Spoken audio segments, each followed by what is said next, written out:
There's always an undercurrent of the unknown at play.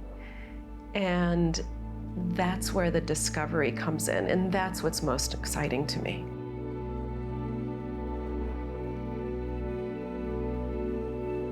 I don't want to make things about what I already know. I want to discover what I don't know through the act of making.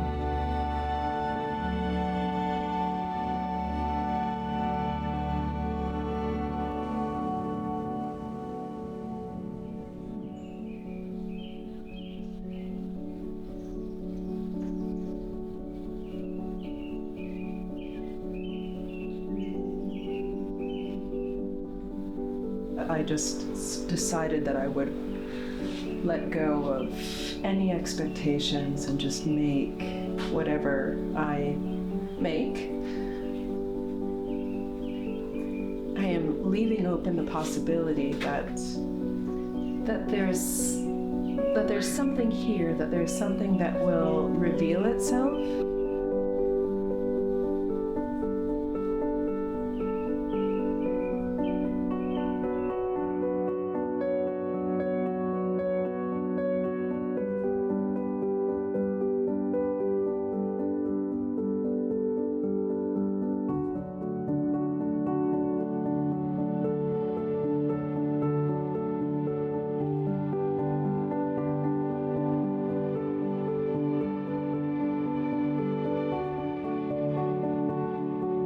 There's a memory that I have that informs how I use photography today, and that is observing my grandmother talking to a portrait of Nanu some years after he had passed.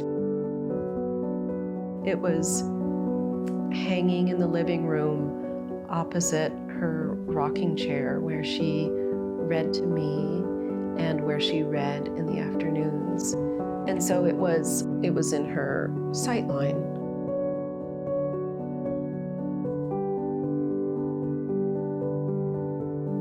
I remember her standing in front of it and talking to it. And it was not a conscious thought, but I think it opened my mind to the possibility that the image could hold so much presence that one could talk to it.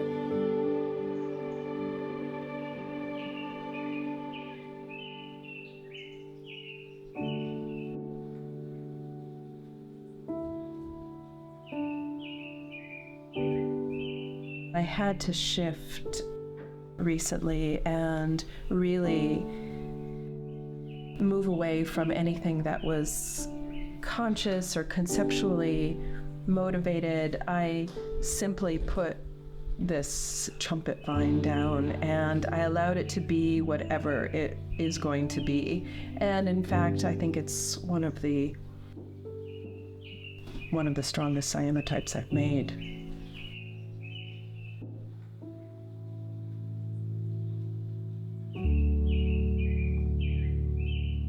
Which is often the case in my work, that, when it is generated from or emerges from a very spontaneous or intuitive place, it holds an unexpected energy. I mean, this has me in it, but it's what I already know. And this holds something that I don't already know, and I'm more interested in what I don't already know, but I don't yet know.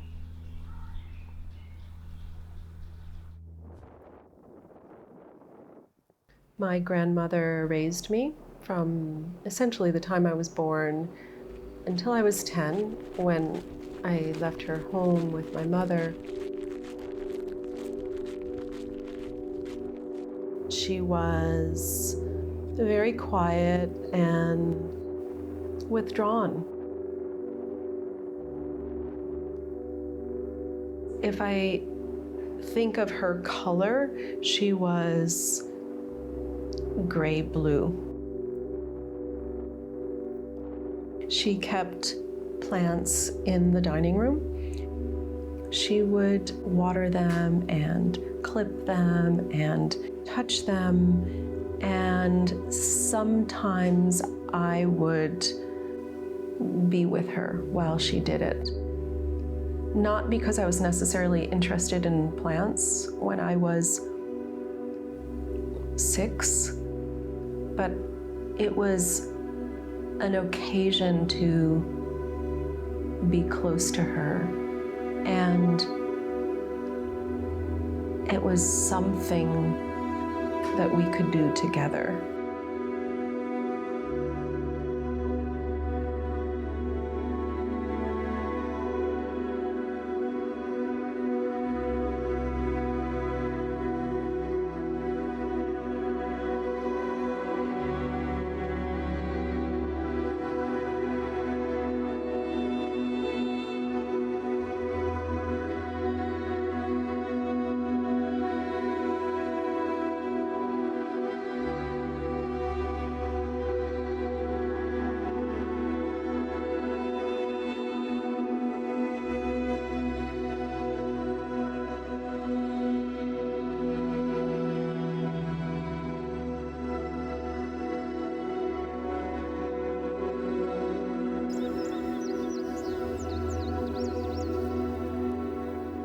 There was a window above the kitchen sink, which was too high for me to see out of. And I distinctly remember standing on my tiptoes next to her to look out of it with her. Sometimes I did that. Sometimes I would watch her watch nature. And I saw her come alive and experience wonder in a way that I never, ever saw her in any other context.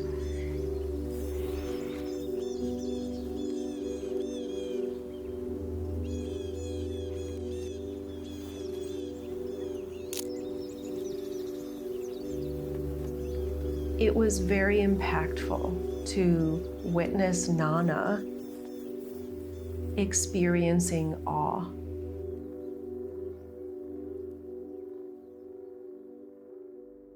It's so important for me to have some relationship, some familiarity with the materials with which I'm working.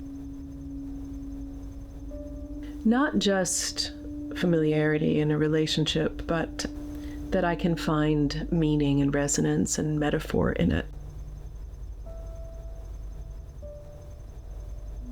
You know, I had never been here before, and I didn't know what I would find.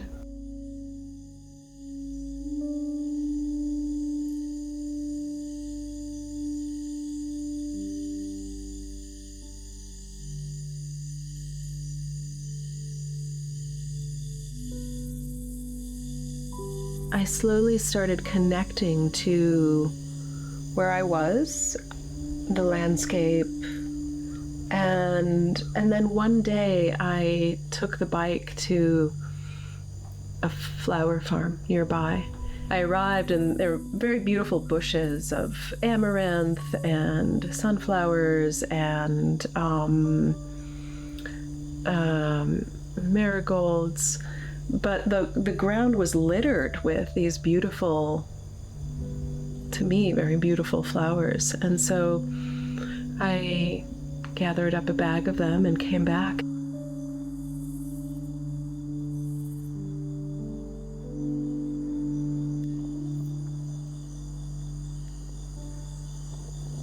I can imagine it to a degree, but there's an element of magic that is like a collaborator in the cyanotype process.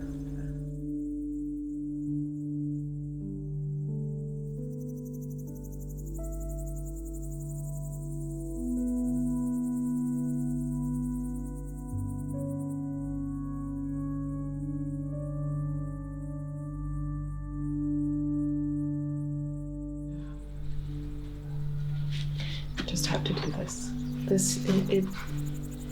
It seems like such an important part of it somehow. That this offering is revealed once I lift the cover. And I've been thinking about offering of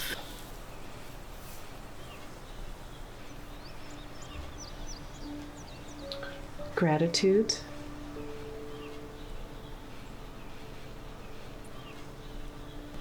offering of love,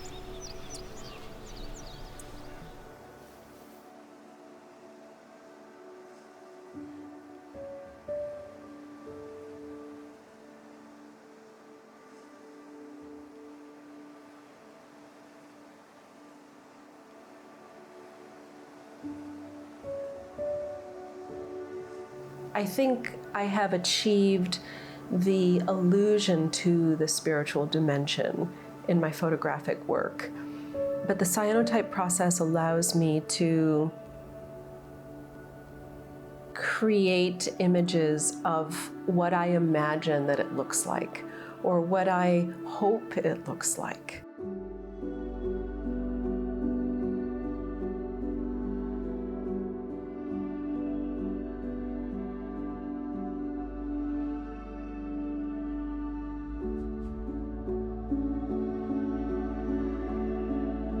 Photography is photographing the real world. And my interests are, yes, in the real world, but really my deep curiosity is in what exists beyond it.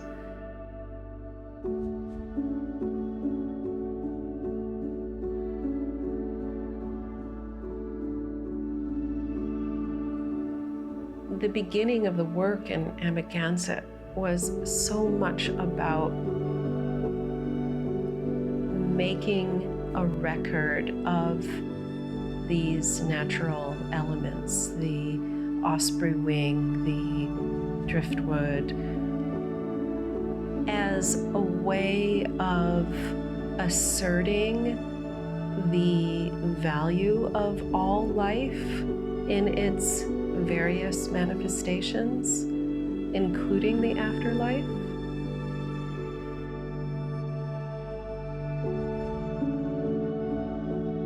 The experience of witnessing Nana communicate with Nanu's portrait. I mean, communicate with Nanu, who had transitioned to the heavens.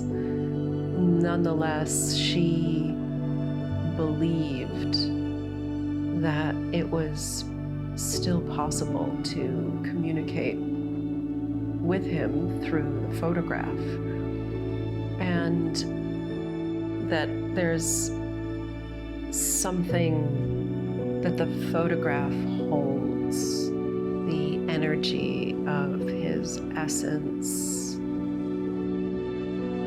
I am hopeful that in my cyanotype work, there is a trace of the being, the spirit that remains. And I am hopeful that these works hold their energy and honor it. Honor their life, in addition to being that record of their life, that record of their physical existence.